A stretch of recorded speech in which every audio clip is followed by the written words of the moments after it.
Hello there. Hi.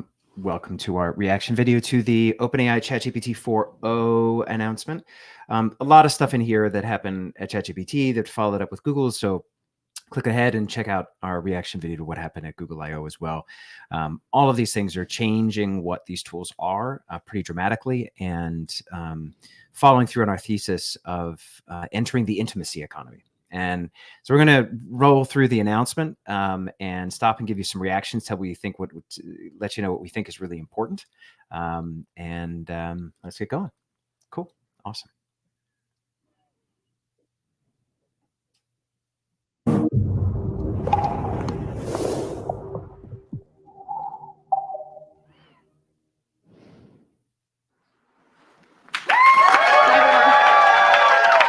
Hi, everyone. Thank you. It's great to have you here today. Today, I'm going to talk about three things. That's it. We will start with why it's so important to us to have a product that we can make freely available and broadly available to everyone. And we're always trying to find out ways to reduce friction so everyone can use ChatGPT wherever they are. So today, we'll be releasing the desktop version of ChatGPT and the refreshed UI that makes it simpler to use, much more natural as well. But the big news today is that we are launching our new flagship model, and we are calling it GPT-4o. The special thing about GPT-4o is that it brings GPT-4 level intelligence to everyone, including our free users. So that's the biggest news of all, really, is the fact that the most powerful model, including all of the additional functionality like the advanced data analytics and all that sort of stuff, is now for everyone. Everyone. Only, it's a limited capacity, but it's for everyone, which says something really interesting, aka they need more data and they need more users. Yeah, because if you're on the free plan, all of the data, all of the conversations, everything else is there for OpenAI to use and to capture and to use in their training. And so it's a huge data grab by moving this to for users. For sure. And their user growth had stalled. Yeah, that has. I think they've mentioned that in a second. All right, here we go. Whoops. The special thing about GPT-4o is that it brings GPT-4 level intelligence to everyone, including our free users. We'll be showing some live demos today to show the full extent of the capabilities of our new model, and we'll be rolling them out iteratively over the next few weeks. All right, so let's get started. A very important part of our mission is to be able to make our advanced AI tools available to everyone for free. We think it's very, very important that people have an intuitive feel for what the technology can do. And so we really want to pair it with this broader understanding. And we're always finding ways to reduce that friction. And recently, we made ChatGPT available without the sign-up flow. And today, we're also bringing the desktop app to ChatGPT because we want you to be able to use it wherever you are. As you can see, it's easy, it's simple, it integrates very, very easily in your workflow. Along with it, we have also refreshed the UI. We know that these models get more and more complex, but we want the experience of interaction to actually become more natural, easy, and for you not to focus on the UI at all, but just focus on the collaboration with ChatGPT. And now the big news. Today, we are releasing our newest flagship model. This is GPT-4o. Not 4.0. GPT-4o provides GPT-4 level intelligence, but it is much faster, and it improves on its capabilities across text, vision, and audio. For the past couple of years, we've been very focused on improving the intelligence of these models, and they've gotten pretty good. But this is the first time that we are really making a huge step forward when it comes to the ease of use. And this is incredibly important because we're looking at the future of interaction between ourselves and the machines. And we think that GPT-4o is really shifting that paradigm into the future of collaboration, where this interaction becomes much more natural and far, far easier. But making this happen is actually quite complex because when we interact with one another, there's a lot of stuff that we take for granted. The ease of our dialogue when we interrupt one another, the background noises, the multiple voices in a conversation, or understanding the tone of voice. All of these things are actually quite complex for these models. And until now, with voice mode, we had 3 models that come together to deliver this experience. We have transcription, intelligence, and then text-to-speech. All comes together in orchestration to deliver voice mode. This also brings a lot of latency to the experience, and it really breaks that immersion in the collaboration with ChatGPT. But now, with GPT-4o, this all happens natively. GPT-4o reasons across voice, text, and vision. And with these incredible efficiencies, it also allows us to bring the GPT-4 class intelligence to our free users. This is something that we've been trying to do for many, many months, and we're very, very excited to finally bring GPT-4o to all of our users. Today, we have 100 million people, more than 100 million, in fact. They use ChatGPT to create, work, learn, and... Okay, there it is. 100 million users. That's what they had in February of last year, and they still have 100 million users. So it's an intriguing fact that the fastest growing digital service has grew very quickly, and for the first 3 months, and then basically stalled out, it appears. Another interesting thing that came up that I noticed is the desktop app is a Mac-based app, which I've used, and it actually it's a nice, simple little app. But someone pointed out that they kind of slapped Microsoft in the face by only launching a Mac app, and apparently the answer is that they developed a Mac app because that's where the users are. So there's a lot about who the users are, especially with the strong adoption of the Mac for programmers and data scientists. That's where that core user base is that they're serving. Interesting. There's a few other things I think that are kind of interesting in the way that she talked about this. One is to talk about intuitions. We've talked about machine intuition for a long time, and I don't disagree with their logic of putting these things out into the world, so that we understand how people use them. At a high level, that kind of makes sense, but the devil's in the detail. Who's using them? What are they using them for? Is that representative? Clearly, no. And what is it? And this grand social experiment. When you say a year and a half ago that we need to put these out for people to socialize these tools, then it implies that we should have access ourselves to the learnings and the data behind some of the social experimentation. And otherwise, we're just lab rats. And I think we're more lab rats than collaborators in this grand journey to how we're going to use these things. Another thing that's important, I think, to understand is when they talk about the complexity of human interaction, which is true, it is complex, and that it's important to have the native multimodality. Great. And I think it's obvious as you use this tool that that's a big change, and it has delivered that multimodality and that native reasoning. There's I think about Daron Acemoglu's comments about how so-so automation is what leads to a lack of productivity.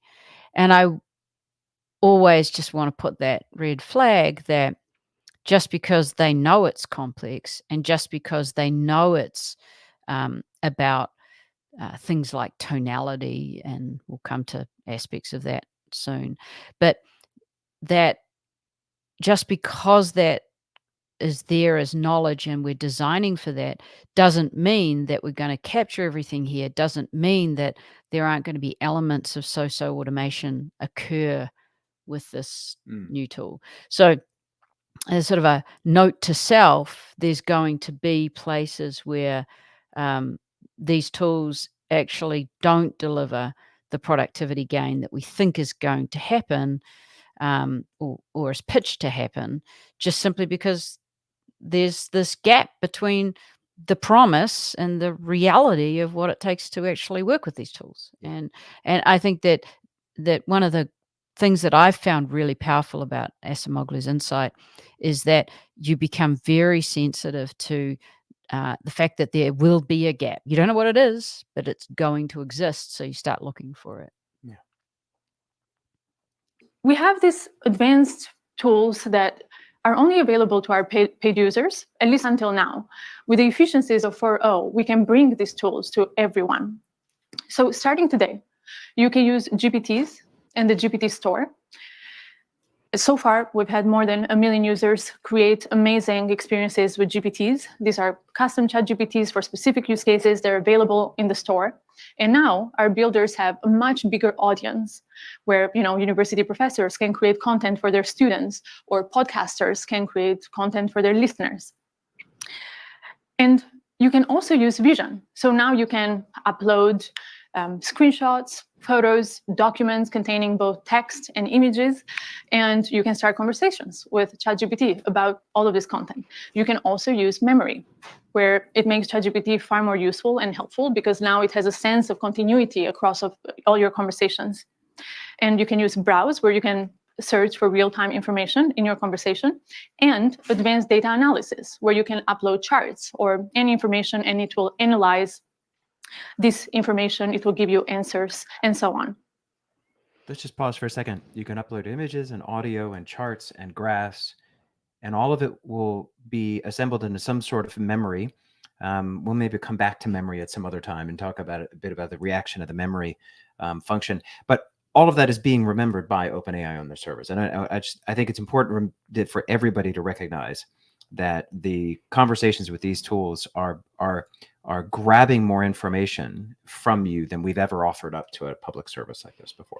Oh, and I want to just highlight again that on the 16th, so 3 days after this, they went further and announced that you could now upload directly from OneDrive and Microsoft and Google Drive, which is kind of astonishing. It's incredibly useful, but Sure. It also is a huge hoovering up of everybody's information. And it's just it's a whole other level of hoovering up. Yes. It's an insatiable hoover. Lastly, we've also improved on the quality and speed in 50 different languages for ChatGPT. And this is very, very important because we want to be able to bring this experience to as many people out there as possible. So we're very, very excited to bring GPT-4o to all of our free users out there. And for the paid users, they will continue to have up to 5 times the capacity limits of our free users. But GPT-4o is not only available in ChatGPT, we're also bringing it to the API. So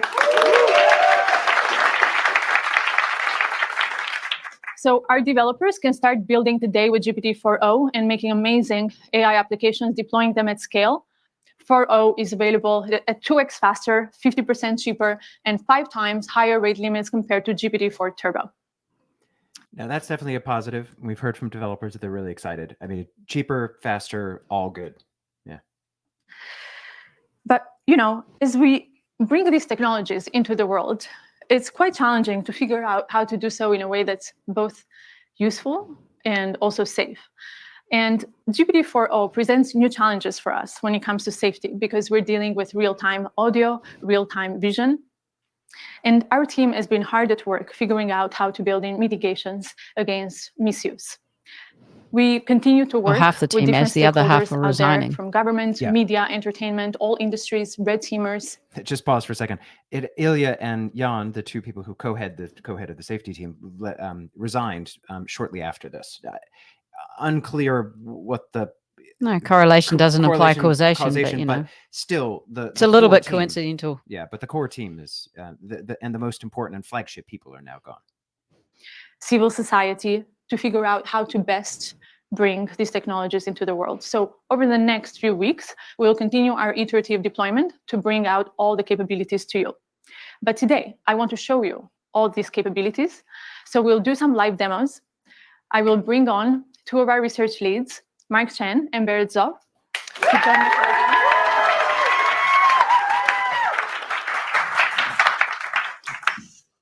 Hi, I'm Berit. Hey, I'm Mark. So one of the key capabilities we're really excited to share with you today is real-time conversational speech. Let's just get a demo fired up. So I'm taking out a phone, If you are wondering about this wired, so we have consistent internet. And if you see, there's this little icon on the bottom right of the ChatGPT app, and this will open up GPT-4o's audio capabilities. Hey, ChatGPT, I'm Mark. How are you? Oh, Mark. I'm doing great. Thanks for asking. How about you? Hey, so I'm on stage right now. I'm doing a live demo, and frankly, I'm feeling a little bit nervous. Can you help me calm my nerves a little bit? Oh, you're doing a live demo right now? That's awesome. Just take a deep breath. And remember, you're the expert here. I like that suggestion. Let me try a couple deep breaths. Can you give me feedback on my breaths? Okay, here I go. Whoa, slow a bit there. Mark, you're not a vacuum cleaner. Breathe in for a count of 4. Okay, let me try again. So I'm going to breathe in deeply, and then breathe And then out. for 4, and then exhale slowly. Okay. Now, what's interesting is so far in the app, the ability to interrupt with audio hasn't shown up for me yet. You have to press the interrupt button. And I'm watching this video again, wondering whether that's because they're actually having trouble with some of this continuous listening, with the background noise coming in and interrupting and so forth. But the idea that they're presenting is that you're going to be able to have a conversation and interrupt each other, or interrupt ChatGPT, but that hasn't shown up yet. By the way, we are running this at 1.25 speed. So in case that isn't already clear, we are running it a little bit faster to kind of get through the content a bit faster. I'll try again. Breathing in and breathe out. That's it. How do you feel? I feel a lot better. Thank you so much. So Mark, you've been working on these capabilities for a while now. Can you tell us a bit how it's different from voice mode? Right. So if you've used our voice mode experience before, you'll notice a couple key differences. First, you can now interrupt the model. You don't have to wait for it to finish your turn before you can start speaking, and you can just butt in whenever you want. Second, the model is real-time responsiveness. So that means that you don't have this awkward 2 to 3 second lag before you wait for the model to give a response. And finally, the model picks up on emotion, right? When I was breathing super hard there, it could tell, and it knew, hey, you might want to calm down a little bit. You're kind of running a little bit too fast. So it really has that capability across the board to perceive your emotion. Not only that, though, the model is able to generate voice in a variety of different emotive styles. And it really has a wide dynamic range. So I'm going to fire up another demo for that. Yeah. Hey, ChatGPT, how are you doing? I'm doing fantastic. Thanks for asking. How about you? Pretty good. What's up? So my friend Barrett here, he's been having trouble sleeping lately. And I want you to tell him a bedtime story about robots and love. Oh, a bedtime story about robots and love? I got you covered. Gather round, Barrett. Once upon a time, in a world not too different from ours, there was a robot named Byte. Byte was a curious Find robot, this painful. always You exploring. started the story, but I want a I'm little just bit more gonna emotion in say. your voice, a little bit more drama. Got it. Let's add some drama. Once upon a time, in a world not too different from ours, there was a robot named No, Byte. no, ChatGPT. I really want maximal emotion, like maximal expressiveness, much Work more than you were harder. doing before. Work harder. Understood. Let's amplify the drama. Once upon a time, in a world not too different from ours, I don't know there these was a robot named people Byte. individually and whether they have Byte children. Can was you do this in a demo robotic doesn't make voice sense now? to anyone who's actually tried to put a Initiating child through. dramatic robotic voice. Once upon a time, in a world not too different from ours, there was a robot named Byte. Byte was a I curious get the robot, point. always exploring new So I'm circuits. But I Barrett can't here, believe calm I down a have little to bit. watch Can you you end the story, but do it in a singing voice? And so Byte found bit another doesn't work. robot friend, and they lived circuitly ever after. Thank you so much. I definitely feel a lot more relaxed. I do not. No, neither do I. But you can We've see the just seen application. voice I mean, capabilities, but we also want to show you the vision capabilities as the model can also see the whole world around us. Now this Yeah, is absolutely. Like, as you can see, you can chat with ChatGPT in real time, but you can also interact with it with video as well. Okay, let me boot up ChatGPT. Hey, ChatGPT. Hello there. How's it We're going? still talking about booting It's going up. really well. Today, I'd really like your help solving a math problem. I'm all ears. What math problem can I help you tackle today? So I'm going to write down a linear equation on a sheet of paper, and I'll show you. And then I'd love your help working me through it. But importantly, Just before we run through this, as you watch it, remember that EdTech has been premised on this exact mode for a very long time. And it's really important that it's actually here. And I think this is one of the more interesting parts of this demo. don't tell me the solution, just help give me hints along the way. Got it. Okay, I see it. No, I didn't show you yet. Just give me help along the way. 1 second. Whoops, I got too excited. I'm ready when you are.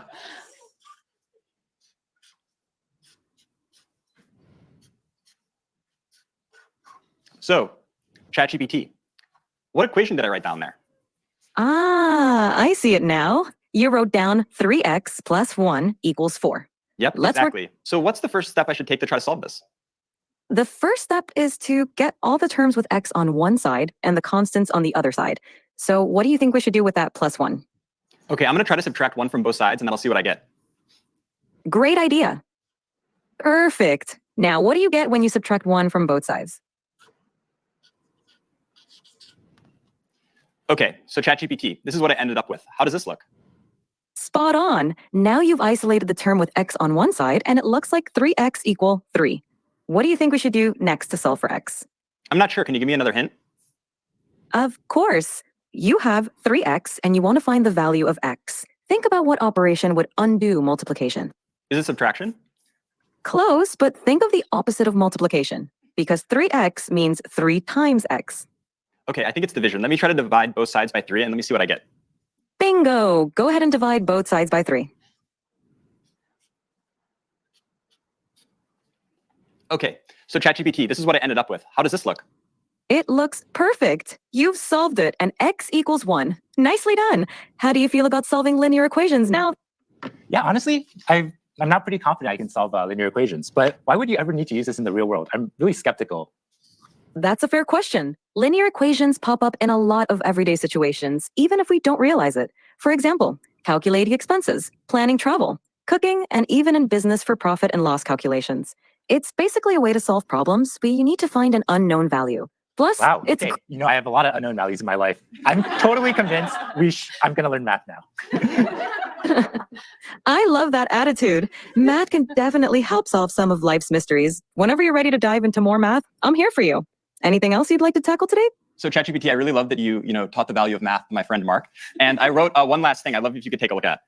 Of course. I'd love to see what you wrote. Show it to me whenever you're ready. Okay, so this is what I wrote down. What do you see? I see. I love ChatGPT. That's so sweet of you. Yeah, well, I really appreciate all the help. So yeah, as we can see, The emotion in the voice, you kind of can't ignore it. I mean, they're creating a very flirty voice in this particular way. I was sort of tempted to use the word coquettish. What does and- that mean? Hey, ChatGPT.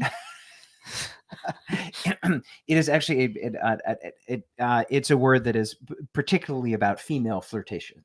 And so Oh, and you're this- so clever. You're so Aw, smart. You can aw. show the world to me. Yeah, See? I get it. Yeah, I And get there's it's quite subtle. Like before, it was like, oh, I got too excited. Yeah.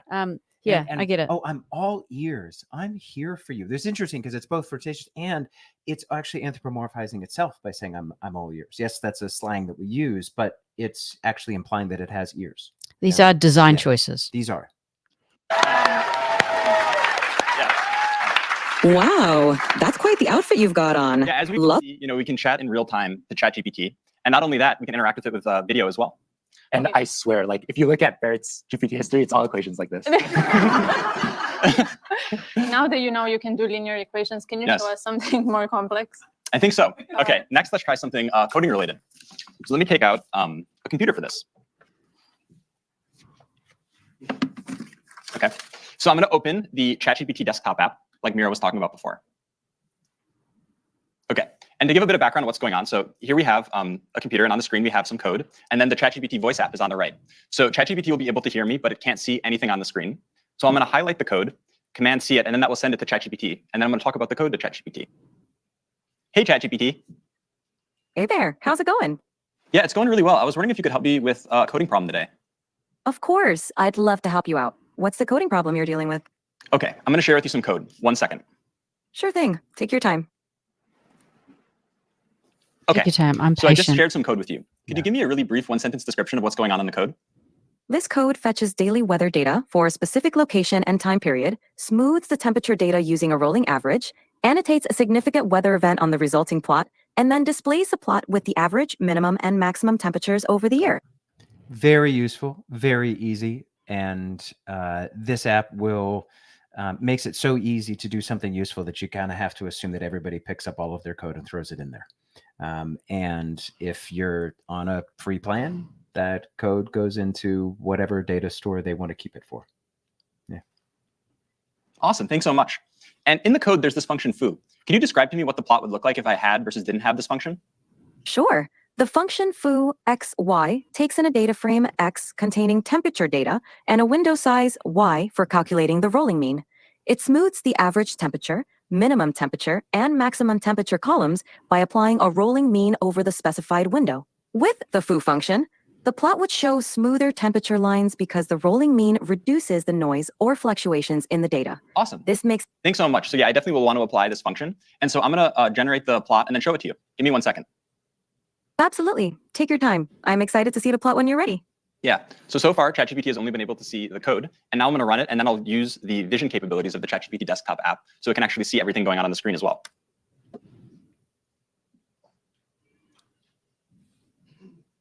OK, ChatGPT. And I'm sharing with you the plot now. I'm wondering if you can give me a really brief 1-sentence overview of what you see. The plot displays smoothed average, minimum, and maximum temperatures throughout 2018, with a notable annotation marking a big rainfall event in late September. Fantastic. I have another question for you. Which months do you see the hottest temperatures, and roughly what temperatures do those correspond to? The hottest temperatures occur around July and August.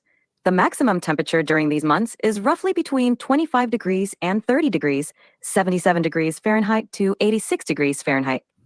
What's going on with the y-axis? Is this in Celsius or Fahrenheit? The y-axis is in Celsius. The temperatures are labeled accordingly, such as average temperature, minimum temperature, and maximum temperature. Yeah. So as we can see, not only can ChatGPT help me solve very easy linear algebra equations that I need help with, it can also interact with code bases and see the outputs of plots and everything like this going on a computer.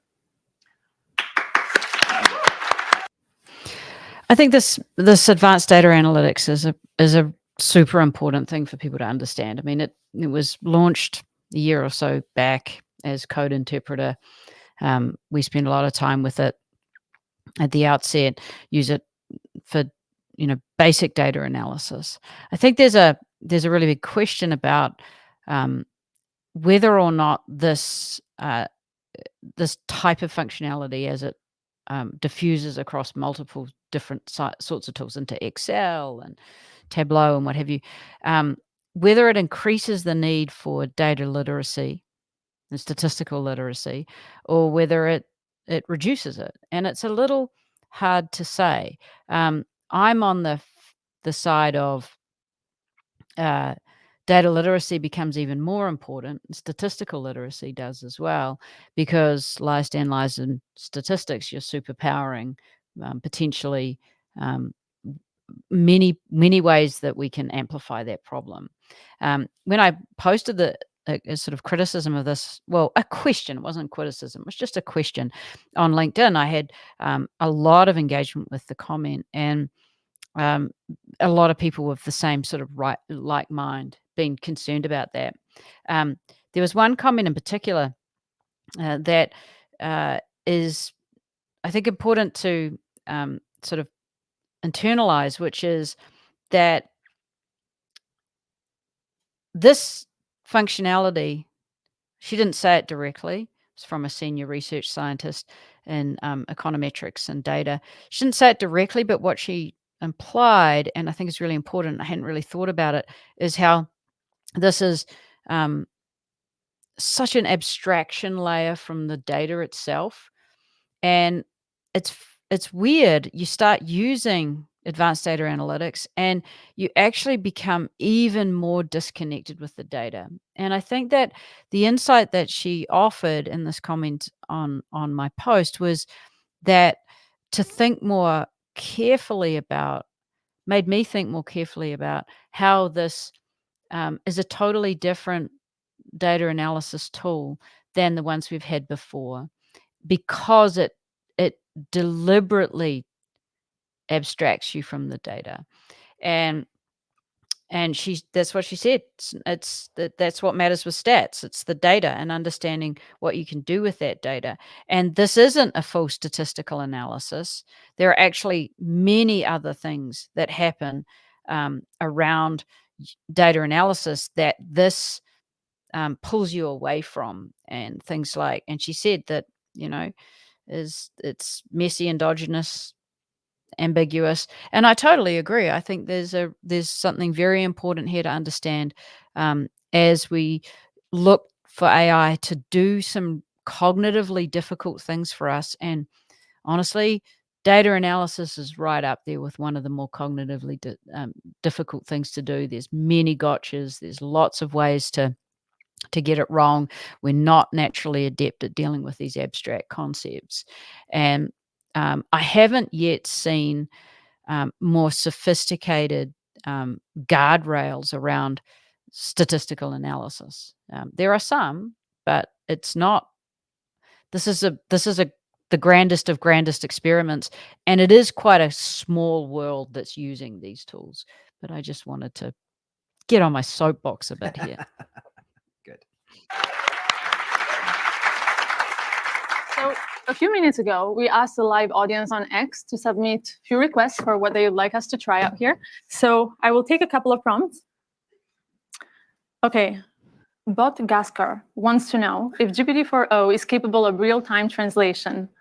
Mike, you want to try this one? Sure. Yeah, let's do it. All right. Yeah. I speak Italian, so we can just do English Italian. Let's try to do English Italian. Sure, let's do it. Hey, ChatGPT, how are you? I'm doing fantastic. Thanks for asking. How about you? How's your day going? I'm doing great. So I would like you to function as a translator. I have a friend here who only speaks Italian, and I only speak English. And every time you hear English, I want you to translate it to Italian. And if you hear Italian, I want you to translate it back to English. Is that good? Perfetto. Mark, io mi chiedo se le balene potessero parlare, cosa ci direbbero? Mike, she wonders if whales could talk, what would they tell us?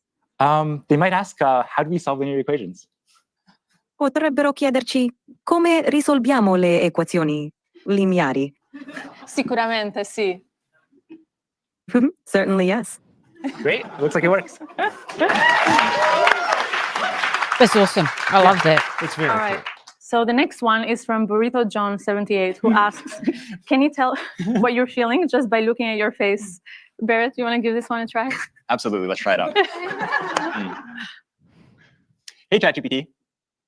Hey there. What's up? How can I brighten your day today? Okay, yeah, so I'm going to show you a selfie of what I look like, and then I'd like you to try to see what emotions I'm feeling based on how I'm looking. Sounds like a fun challenge. Go ahead and show me that selfie, and I'll put my emotional detective hat on. Okay, so here's me. So what kind of emotions do you think I'm feeling? It seems like I'm looking at a picture of a wooden surface. Oh, you know what? That was the thing I sent you before. Don't worry, I'm not actually a table. Okay, so take another look. That makes more sense. There we go. It looks like you're feeling pretty happy and cheerful, with a big smile and maybe even a touch of excitement. Whatever's going on, it seems like you're in a great mood. Care to share the source of those good vibes? Yeah, no, the reason I'm in a really good mood is because we were doing a presentation showcasing how useful and amazing you are. Oh, stop it. You're making me blush. Okay. So you're making me blush. No, it's not. But I mean, the whole engagement model here is so drawing people in, and we've got a piece that's actually coming out or has already been out, depending on when you watch this, that actually walks through some of the reactions that people have in a Reddit forum, talking about whether 4o, whether ChatGPT-4o can help solve male loneliness, and this just feels so designed to engage people in that way. And there are some who feel like it'd be really helpful, and for others, it feels like it could be really dangerous. The whole emotion recognition thing is also dangerous. We talked about this for years. I mean, I think this is well documented. It's well documented. We wrote about it and go roll back in our podcast to have a podcast with Rana El-Kayoubi, who is the founder of Affectiva. And we actually talked to her around the time that science came out and really questioned some of this interpretation of facial expressions and assigning emotional reactions to it. And it was we got lucky with a good moment in time with Rana as she was sort of adjusting to a lot of that new science. But this also, someone else has highlighted for me that this technology may actually be in conflict with the EU AI Act, which prohibits emotional recognition in the workplace or in educational settings. that's a determination for lawyers, not us, but it's interesting for them to put it out there in a way that was so immediately flagged by the lawyers in the EU. There's going to be a lot of talk about how this rolls out and unfolds. One of the things I'm interested in is whether the male voices have different, go to different places in the model, different inferences, whether a male voice gives you something that's more authoritative rather than just "what a nice day." You know, this will be a field day because there's no logically that bias should exist in the choice of the voice as well. But who knows, because we don't know the structure of the model. But why not? You know, you'd expect that. Is there any more? Not really. There's Okay. one other thing I think is really important to think about, which is the this idea of memory. And you start playing around with the memory on ChatGPT, and it's really it elicits quite a powerful emotional response where you really want that memory to be accurate. Yeah. And you're drawn into completing it and fixing it.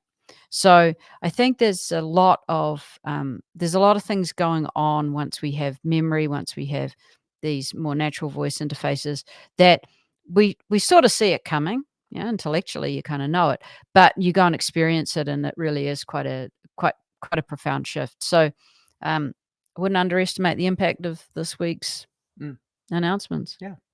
Awesome. Well, thanks for joining us for this video. Check out a few others. We're going to be starting to do more of these reaction videos, so stick with us and leave your thoughts and reactions in the comments. We'd love to hear from you. Thanks.